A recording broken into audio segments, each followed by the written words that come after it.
Fala galera, aqui quem fala é o Professor Jesus, Humanas Plus na área. Tamo junto aí para dar continuidade nesse projeto maravilhoso e hoje o papo é sobre terrorismo, aproveitando o aniversário de 23 anos do atentado às Torres Gêmeas que completa essa semana. Good evening. Today, our fellow citizens, our way of life, our very freedom came under attack in a series of deliberate and deadly terrorist acts.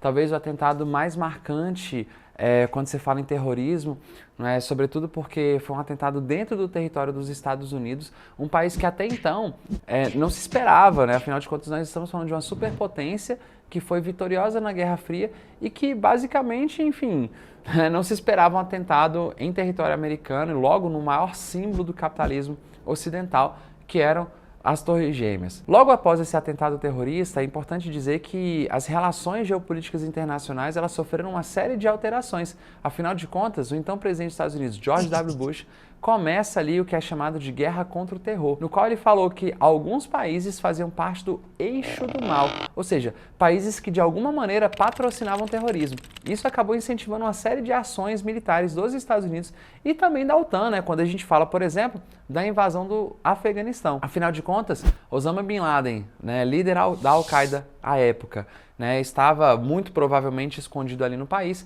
e com isso a ocupação militar americana de maior tempo, né, fora do seu território começa justamente em outubro de 2001 e que foi até 2021, ou seja, quase 20 anos, na verdade, de ocupação militar americana no Afeganistão. Vale lembrar que Osama Bin Laden, em tese, né, pelo menos falando na história oficial, né, tem uma série de brechas aí para teorias da conspiração, mas a gente não vai entrar nesse assunto hoje. Osama Bin Laden oficialmente morre em 2011, que em tese gerariam retirada das tropas americanas, mas essas tropas realmente só são retiradas do Afeganistão em 2021. Joe Biden anunciou a saída do Afeganistão em abril. Ele disse que o objetivo, que era capturar Osama Bin Laden, foi cumprido. Pois bem, é importante lembrar também que essa guerra contra o terror, que é criada a partir do 11 de setembro, também promoveu interferências militares dos Estados Unidos no Iraque, derrubando o regime do Saddam Hussein e que, inclusive, muitos afirmam que a ocupação americana no Iraque gerou uma série de problemas no país e, como consequência, fortaleceu o surgimento de grupos extremistas, como, por exemplo, o Estado Islâmico. E aí, galera, é sempre importante lembrar que, quando a gente fala de grupos terroristas, a gente não pode dizer que necessariamente são grupos muçulmanos. É importante dizer que, apesar de o Ocidente fazer essa relação com muita frequência, muito por conta do 11 de setembro, grupos terroristas podem estar associados a qualquer religião. O extremismo religioso ele pode estar associado ao judaísmo, pode estar associado ao catolicismo e até mesmo ao budismo, tá?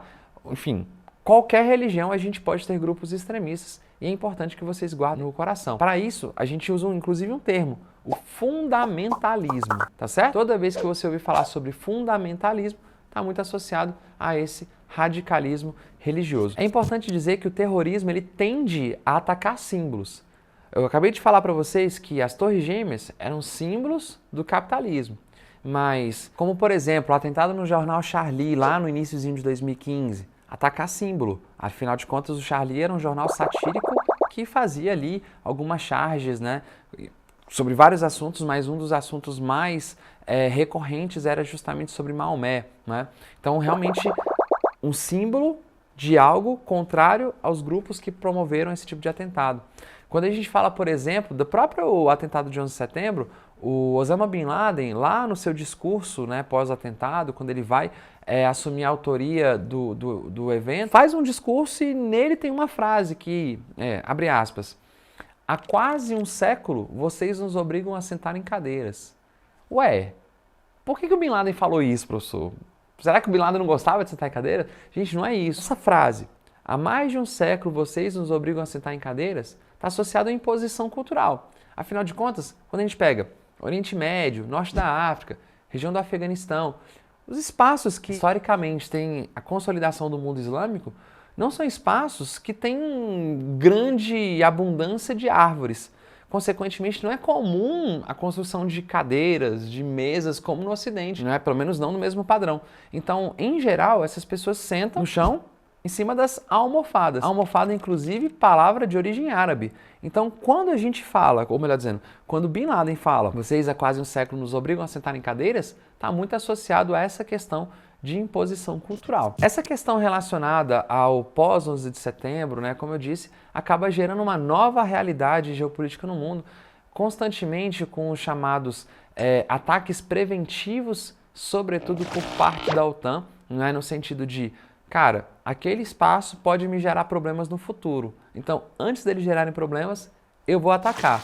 Isso acontece, por exemplo, com alguns bombardeios promovidos pelos Estados Unidos, né, na Síria, relacionados ao conflito atual que começou em 2011 e com afirmações de que, por exemplo, o governo Bashar al-Assad estava incentivando a produção de armas químicas, né? Então, esse é um cenário que passa a ser muito presente.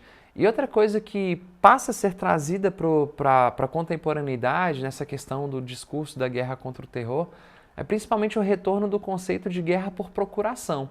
Muitas vezes, sobretudo quando a gente olha mais para frente, né, já no cenário pós-Primavera Árabe, pós-dezembro de 2010, a gente percebe um incentivo das potências militares internacionais, com destaque especial para os Estados Unidos e para a Rússia, com apoio a alguns grupos em alguns espaços em conflito, justamente para defender os seus próprios interesses. Lembrando que o conceito de guerra por procuração é a ideia de que eu não entro oficialmente diretamente na guerra, mas eu apoio algum grupo que vai defender os meus interesses. Então isso passa a ser uma realidade muito forte no Oriente Médio, sobretudo nos conflitos, puxando mais para a atualidade pós-Primavera Árabe. Pessoal, espero que vocês tenham gostado dessa dica.